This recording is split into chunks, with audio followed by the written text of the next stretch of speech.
ना बेटा आज की क्लास में वापस से अपन सारी चीज़ों को करते हैं रिवाइज। ठीक है, ये देखते हैं कि क्या क्या चीज़ें अपन ने मोशन चैप्टर में पढ़ी थी, उन सब चीज़ों को रिवाइज करेंगे। ठीक है, next week I will take your test. Motion chapter का टेस्ट लूंगा बेटा मैं, ऑनलाइन टेस्ट होगा आपका फॉर चैप्टर मोशन। ठीक है, the date of the test will be announced on Saturday. Saturday को मैं डेट ऑफ टेस्ट बता दूंगा। ठीक है, मोशन चैप्टर का टेस्ट नेक्स्ट वीक होगा। Next week there will be a test and the date of that test will be announced on Saturday. उस test की जो डेट होगी वो मैं सैटरडे को अनाउंस कर दूंगा। ठीक है बेटा, तो आप लोग प्रिपेयर्ड रहें, नोट्स आपके पास हैं, सारी चीजें अपन दोबारा से डिस्कस कर रहे हैं। तो जितने बच्चे होते हैं जो कि क्लासेस अटेंड नहीं कर पाए वो भी क्लासेस अटेंड कर सकते हैं, ताकि हम सारी की सारी चीजों को दोबारा रिवाइज कर लें। टेस्ट का नोटिफिकेशन जो रहेगा, टेस्ट जो रहेगा, I will provide you on the WhatsApp group पे। मैं आपको टेस्ट का क्या डेट रहेगी सब कुछ प्रोवाइड कर दूंगा। क्लियर? चलिए, तो आइए let us revise our chapter. तो मोशन चैप्टर को ओपन कर रहे हैं आज अपन दोबारा से रिवाइज। मोशन चैप्टर में सबसे पहली चीज अपन ने जो पढ़ी थी वो पढ़ी थी कि मोशन और रेस्ट ये एक्चुअली में होता क्या है। मोशन और रेस्ट एक्चुअली में होता क्या है, इन सब चीज के बारे में बात कीजिए। तो मोशन क्या होता है बेटा? Motion is that state of particle, motion is that state of particle according to which, motion एक ऐसी स्टेट है पार्टिकल की जिसके हिसाब से कोई भी बॉडी अपनी पोजीशन को कंटिन्यूअसली चेंज। मान लो मैं एक ही जगह पे ऐसे खड़े हो जाऊं और एक ही जगह ऐसे देखता रहूं, तो एक्चुअली में हो क्या रहा है, मैं जिस पोजीशन पे था मैं उसी पोजीशन पे हूँ। टाइम चलता जा रहा है लेकिन मैं अपनी पोजीशन पे रुका हुआ हूँ, मैं अपनी पोजीशन पे स्टेबल हूँ। इस पोजीशन को, इस स्टेट को अपन क्या बोलते हैं? स्टेट ऑफ मोशन बोलते हैं। नेक्स्ट क्या आता है बेटा मेरे पास? नेक्स्ट आता है बेटा मेरे पास आता है state of rest. What is state of, sorry गलत बोल दिया क्या? चलिए उल्टा बोल दिया, कोई दिक्कत नहीं है भाई। अगर मेरी पोजीशन कंटिन्यूअसली वही रहे, चेंज नहीं हो, तो उस पोजीशन को अपन क्या बोलते हैं? रेस्ट बोलते हैं। एंड अगर मेरी पोजीशन कंटिन्यूअसली चेंज होती रहे कुछ इस तरीके से, मैं एक जगह से दूसरी जगह ऐसे चलता रहूं, तो मेरी पोजीशन पहले वहां थी, फिर मैं इधर आया, फिर मैं इधर आया, फिर मैं इधर आया, तो ऑब्वियसली मेरी स्टेट क्या हो गई?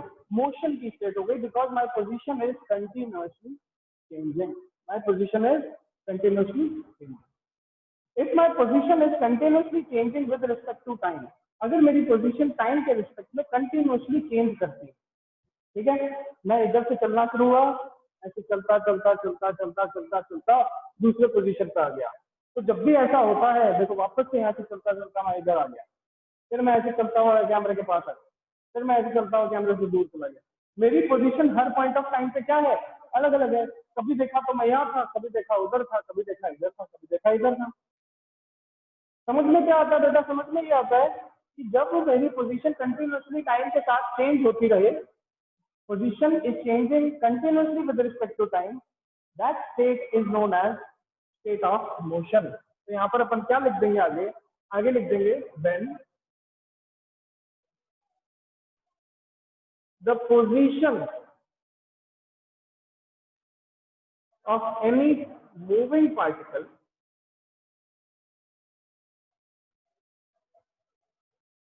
changes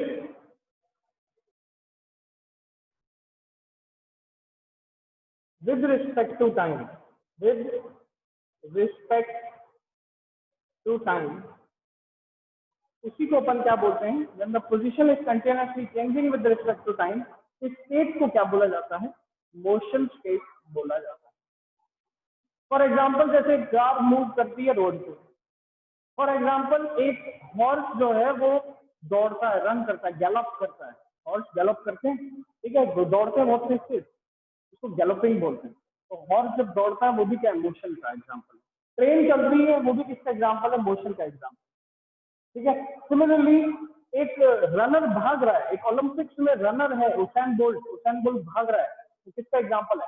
मोशन का एग्जांपल। और कौन सा मोशन का एग्जांपल हो सकता है? अर्थ मूव कर रही है, सर्कुलर मोशन का एग्जांपल। ठीक है, पेंडुलम ऑसिलेट कर रहा है, ऑसिलेटरी मोशन का एग्जांपल। टायर रोल कर रहा है, रोलिंग मोशन का एग्जांपल। तो ये सब क्या है? मोशन के एग्जांपल है, जिसके अंदर अपन ने क्या देखा? अपन ने ये देखा that there are different types of motion, और हर टाइप के मोशन के अंदर एक चीज कॉमन जरूर है। वो चीज क्या है कि पार्टिकल की पोजीशन टाइम के साथ चेंज करती है। पार्टिकल की पोजीशन टाइम के साथ क्या करती है?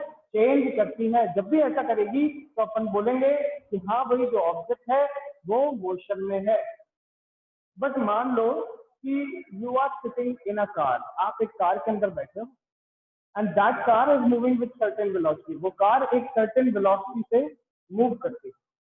You are sitting in a car and that car is moving with a certain velocity on highway. ठीक है, हाईवे पे चल रही है वो किसी ना किसी वेलोसिटी से।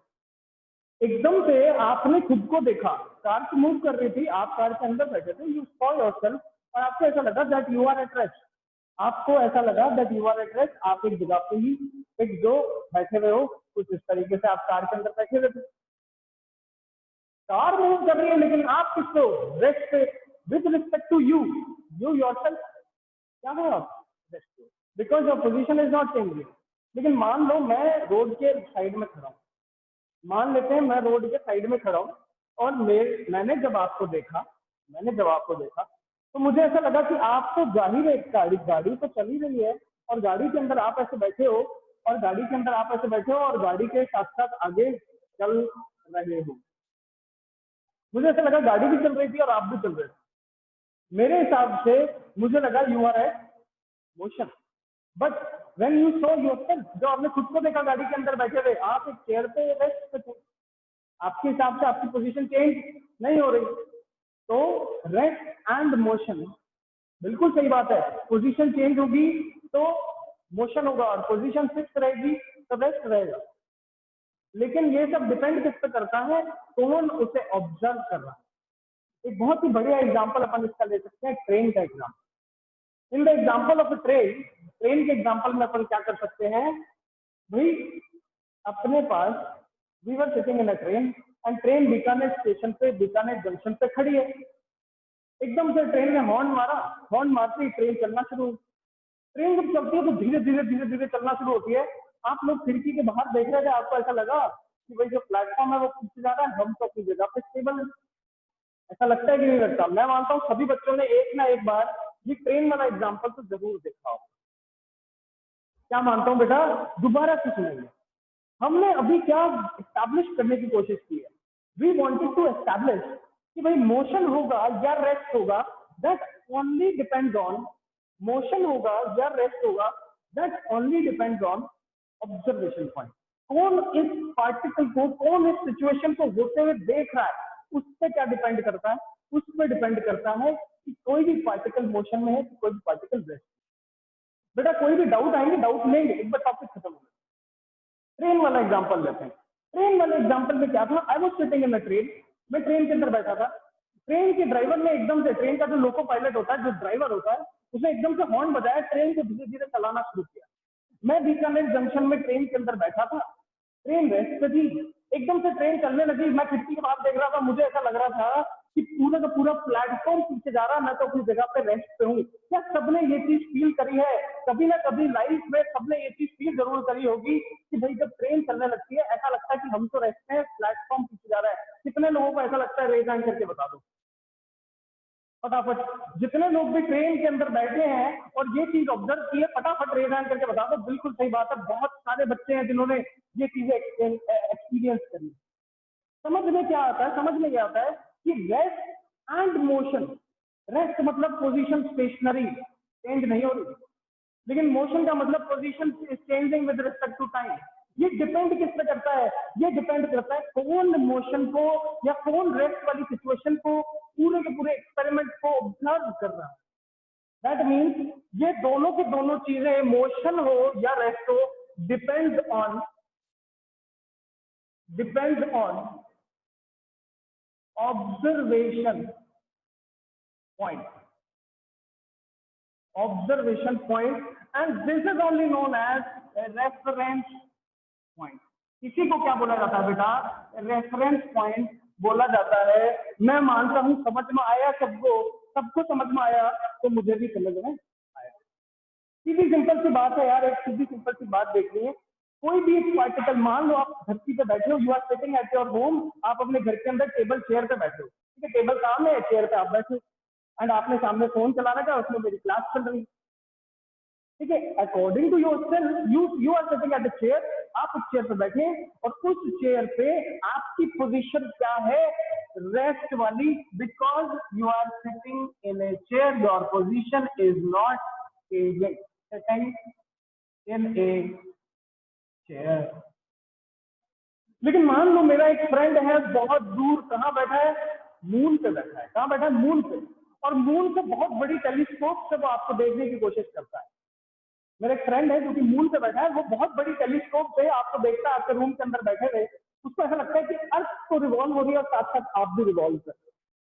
सही बात है, अर्थ अपनी एक्सिस पे रिवॉल्व करती है, तो अर्थ के ऊपर आप हो, तो अर्थ रिवॉल्व कर रही है तो ऑब्वियसली आप भी रिवॉल्व कर रहे हो। तो जो आदमी मून पे बैठा है उसके हिसाब से आप किस पे?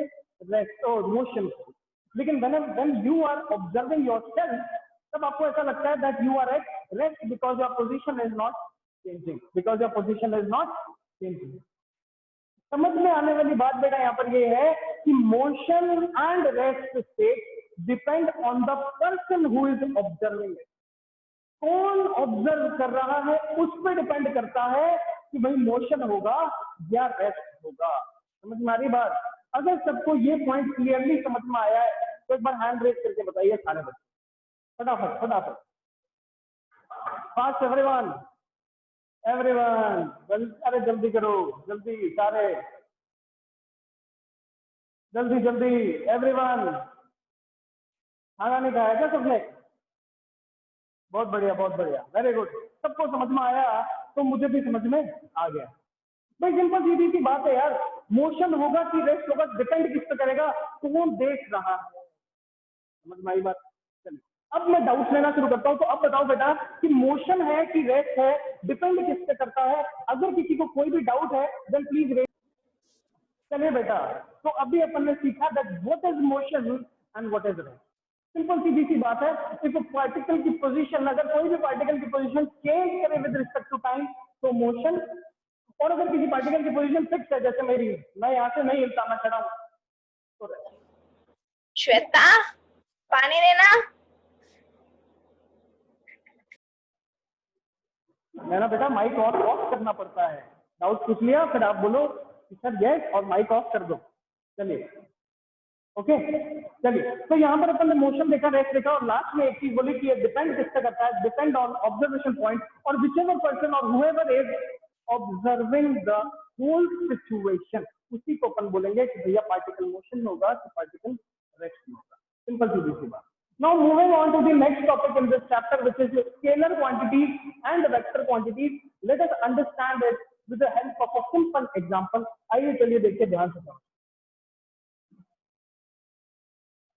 डेफिनेशन बाद में पढ़ेंगे बेटा, पहले इसकी फील लेने की कोशिश करेंगे, समझेंगे, ऐसे समझेंगे कि यार पूरा एकदम फील आ जाए, उसके बाद देखेंगे कि हाँ ये डेफिनेशन होता है। पहले डेफिनेशन याद नहीं करना होता, पहले समझना पड़ता है।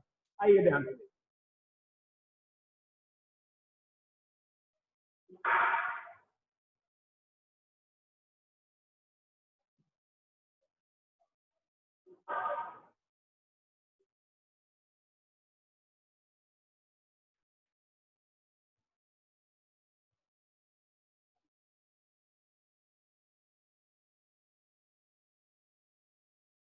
Scalar quantities and vector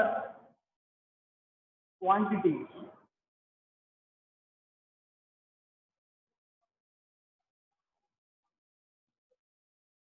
scalar quantities and vector quantities, आइए बेटा समझते हैं इसको, देखने की कोशिश करते हैं क्या होती है, फील लेने की कोशिश करते हैं। देखिए स्केलर क्वांटिटी क्या होता है? ऐसी क्वांटिटी जिनको सिर्फ मैग्नीट्यूड से मतलब है, डायरेक्शन से कोई फर्क नहीं पड़ता। For example time, for example time, अगर मेरे को टाइम मेजर करना है मैं रूम के किसी भी कोने में चला जाऊं, मैं कोई भी डायरेक्शन पकड़ लूं, मैं इस डायरेक्शन को पकड़ लूं, चाहे मैं सामने वाली डायरेक्शन को पकड़ लूं, चाहे मैं इस डायरेक्शन को पकड़ लूं, everywhere at each and every point time will be same only.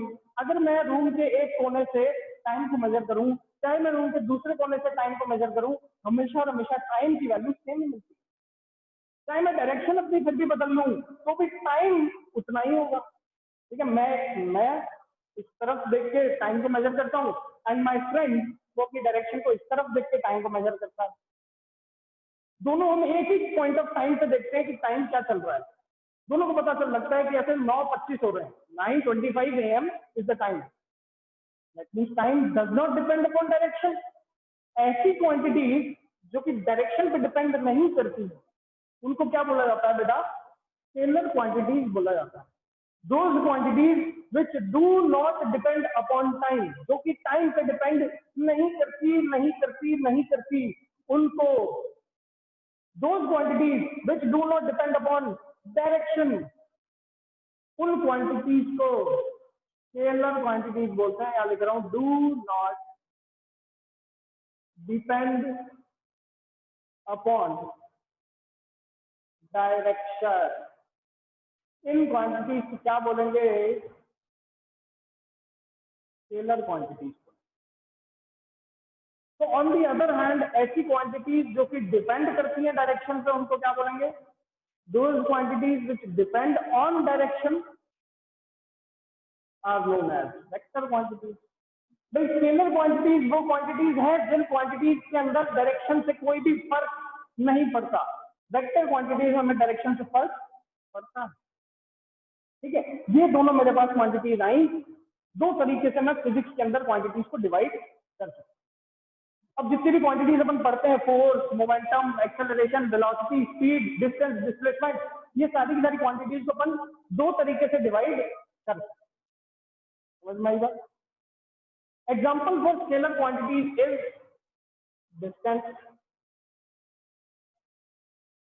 Is speed, etc. Example for vector quantities will be force, ठीक है, डिस्प्लेसमेंट,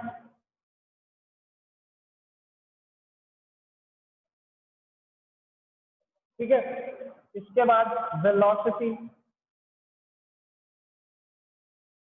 etc. ये सारी की सारी क्या हो गई? Vector quantity. ऊपर सारी की सारी क्या हो गई? Scalar quantity. Now any person who is having any doubt regarding scalar or vector quantities, please raise your hand. Fast everyone.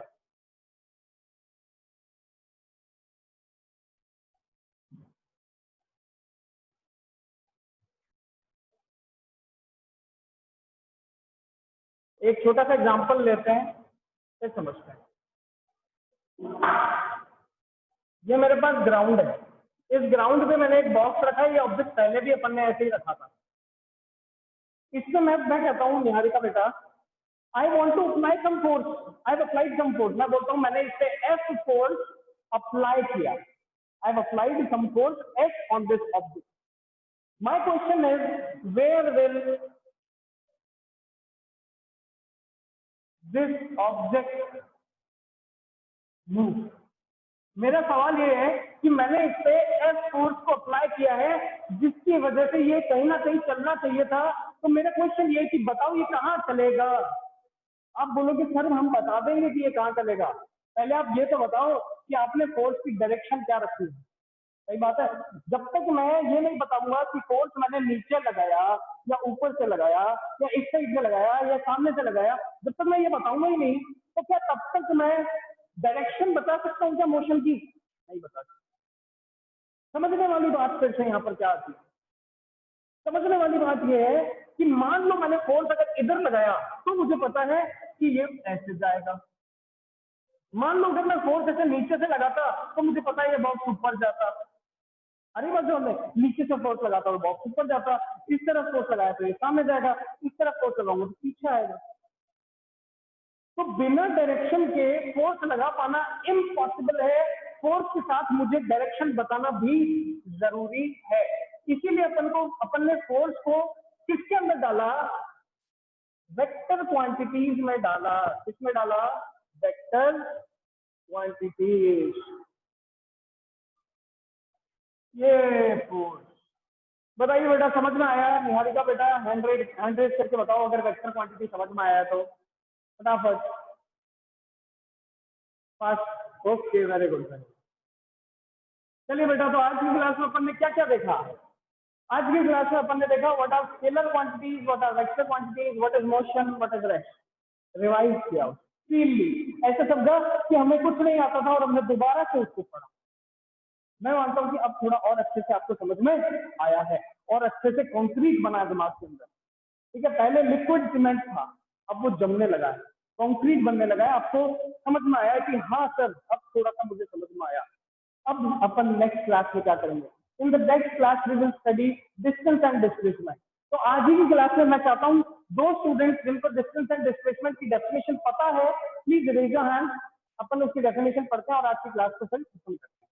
सिर्फ डेफिनेशन, एक्सप्लेनेशन मैं कल दूंगा, कल अपन डिटेल में पढ़ेंगे डिस्टेंस एंड डिस्प्लेसमेंट को। सिर्फ आज की क्लास में मैं उन स्टूडेंट्स से चाहता हूँ जो जिनको डेफिनेशन पता है, what is distance and what is displacement. Fast raise your hand.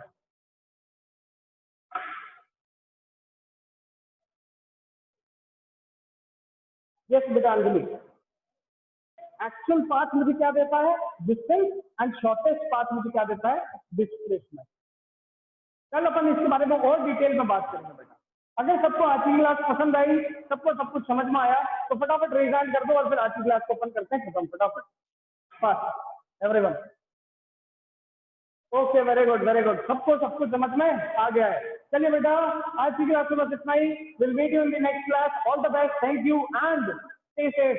कोविड-19 के केसेस बहुत ज्यादा चल रहे हैं, आपको बाहर घर से नहीं निकलना है। चलिए ऑल द बेस्ट।